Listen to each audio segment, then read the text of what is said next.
Bonjour à tous, alors aujourd'hui on fait une vidéo spéciale pour vous remercier pour les 2000 abonnés atteints sur la page Bipolaire en Air sur Facebook. Donc merci beaucoup. Bah ouais, à la base enfin, je voulais créer cette association pour informer, déstigmatiser, partager sur la bipolarité. Parce que je trouvais qu'il n'y avait pas vraiment d'endroit non médicalisé pour parler sans honte et sans tabou de ce sujet.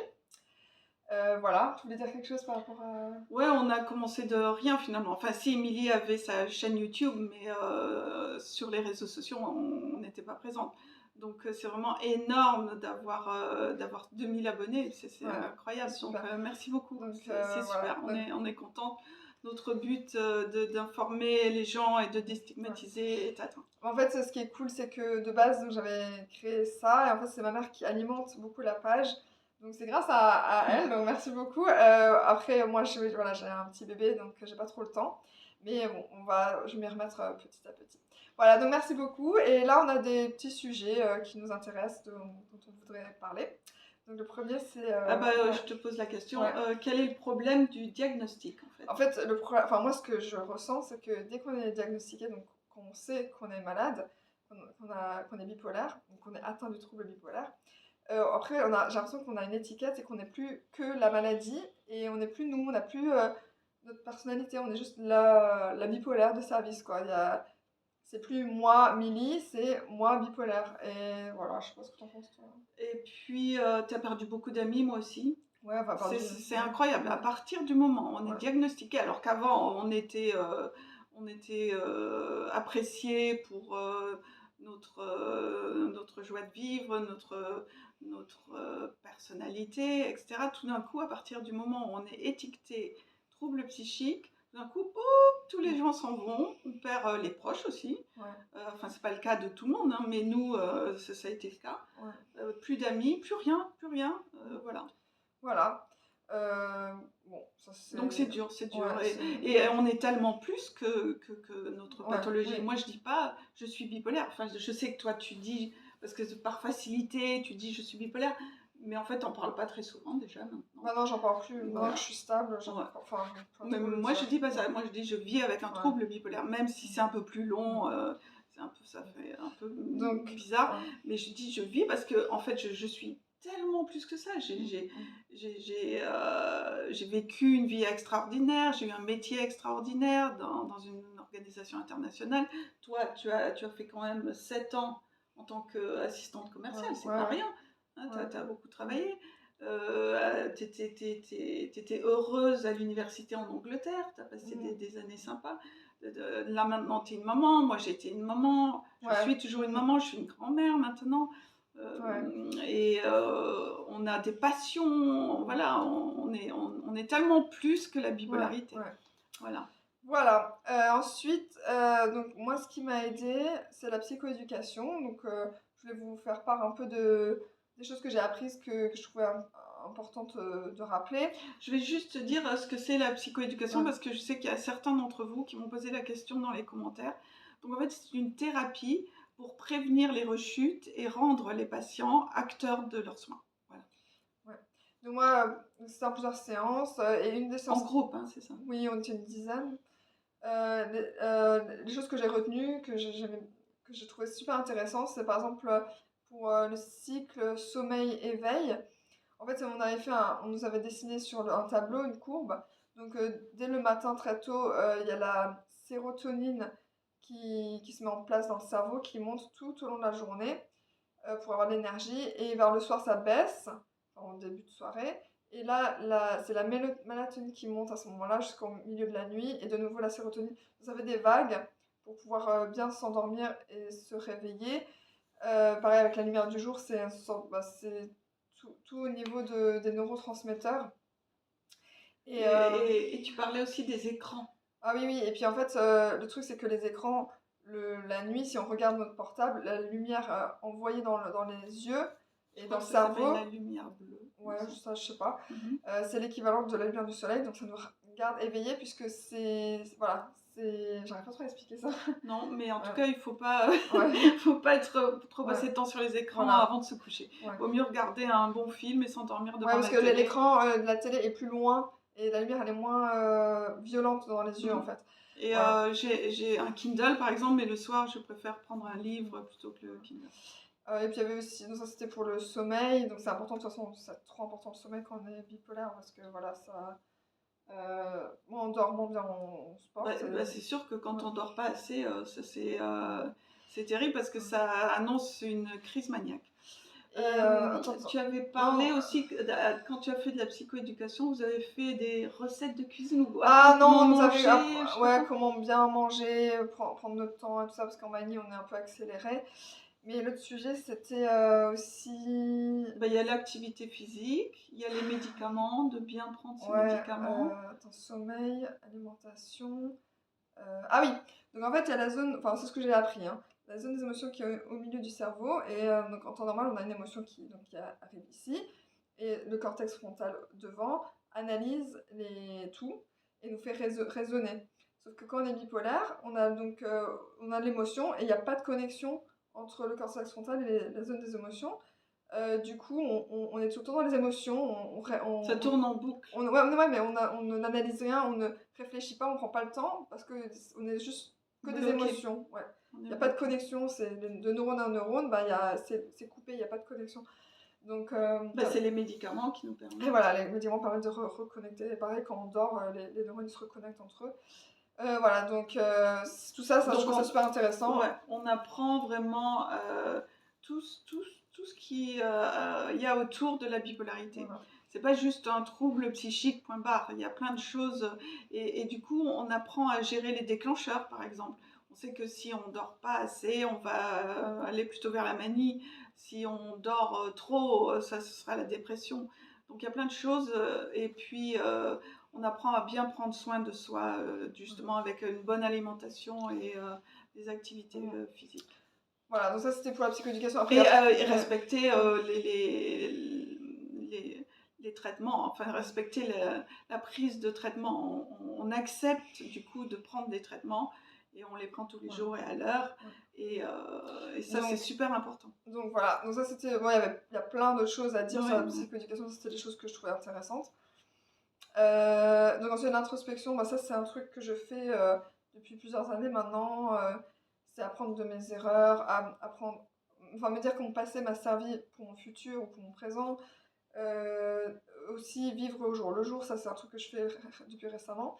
Parce qu'en fait, avec un enfant, je réalise qu'on ne peut rien prévoir. Même d'une heure à une heure, hein, on vit vraiment au jour, minute par minute.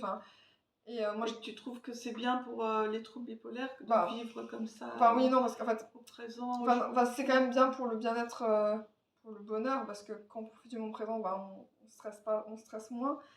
Mais le truc, c'est que j'aime bien avoir hâte de choses, ça m'aide aussi quand même. Mais j'arrête de me stresser et de me dire, pour faire ci, je me dis, je verrai au moment voulu.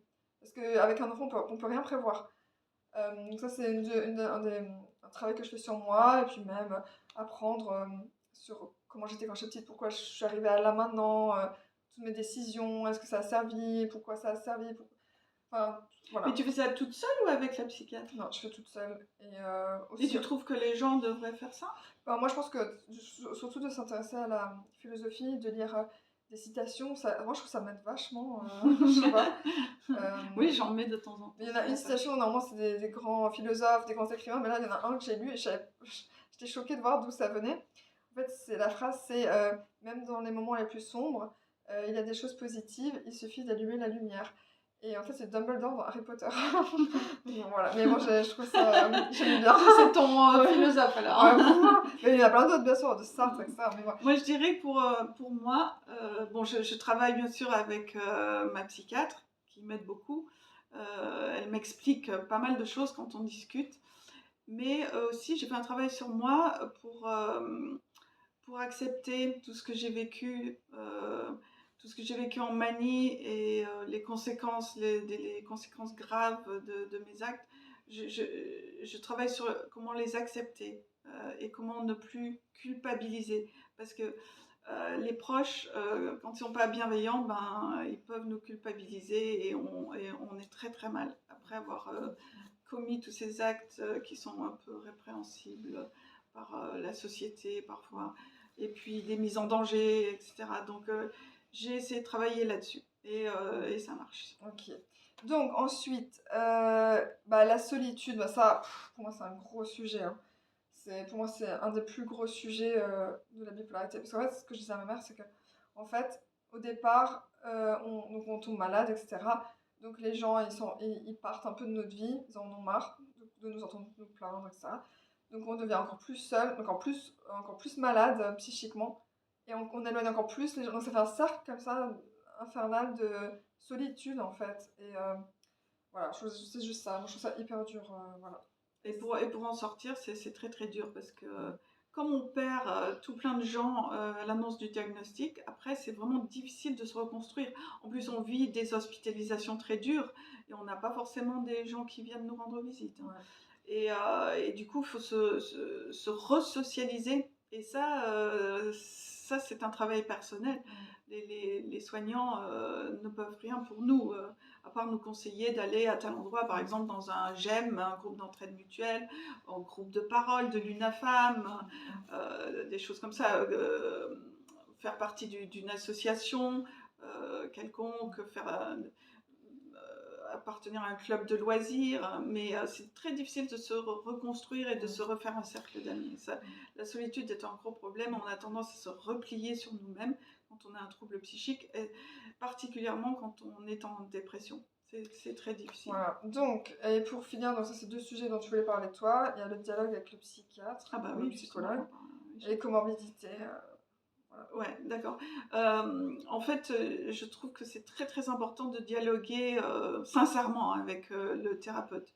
Euh, il faut vraiment essayer de tout dire. Par exemple, si on a un problème avec les médicaments, si on a des effets secondaires très très lourds comme les tremblements, des troubles cardiaques ou de la prise de poids, etc., il faut vraiment en parler avec le psychiatre et dire ce qu'on ressent. Et le psychiatre va alors soit ajuster les dosages des médicaments qu'on prend, soit changer carrément de molécule. Voilà. Et ensuite, il faut qu'on parle de notre santé en général, des problèmes de santé physique, euh, pour, euh, pour justement que le traitement soit adapté. Et moi, ce que j'aimerais bien, ce dont je rêve, c'est qu'on ait un dossier où tous les médecins ont accès, nous aussi bien sûr, et un dossier informatisé, et comme ça, on aurait une approche globale de notre santé.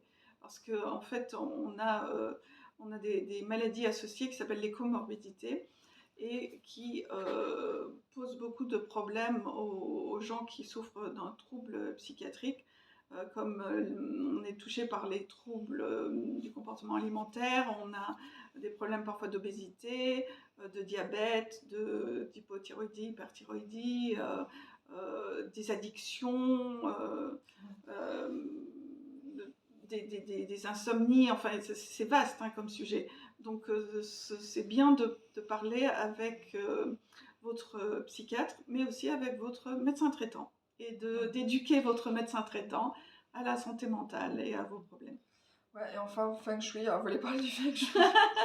Oui, Parce parce que que c'est bien. en fait, c'est toi qui m'as parlé de ça en Non, premier. mais Je t'ai dit, ah ouais, non, mais il y a toi, tu parles d'un truc, cet art. moi je te parle d'un autre. Enfin, moi je dis ce que Enfin, c'est pas le feng shui, moi. Enfin, moi c'est juste le fait de ranger, nettoyer chez moi, ranger les affaires, ça me fait du bien au cerveau. Quand c'est chez moi, c'est rangé, c'est propre, mon cerveau il est rangé et il est clean, quoi. Donc, mais toi, c'était un peu plus que ça. Toi, c'est carrément le feng shui, vraiment. Non, je pratique pas cet art millénaire chinois, hein, parce que c'est un peu compliqué. Mais je sais que, par exemple, quand j'ai déménagé récemment, là, ça m'a fait beaucoup de bien parce que j'ai trié plein de choses, j'ai jeté plein de choses. Toi aussi, récemment, tu as jeté Oui, oui. plein de choses. Ouais. Donc, ça fait du bien de mettre au clair un peu notre appartement ou notre studio, ou peu importe ce que vous avez.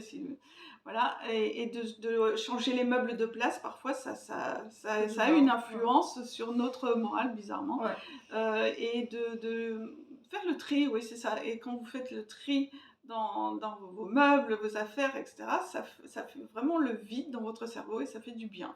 Ouais. Voilà. Voilà. Donc voilà, on a parlé de plein de choses. Dites-nous si vous avez des questions à nous poser, etc. Pour une autre vidéo. Voilà, mettez-les en commentaire et puis on fera une autre vidéo une autre fois. Voilà. Et on vous dit au revoir et merci beaucoup. Bye bye. Au revoir.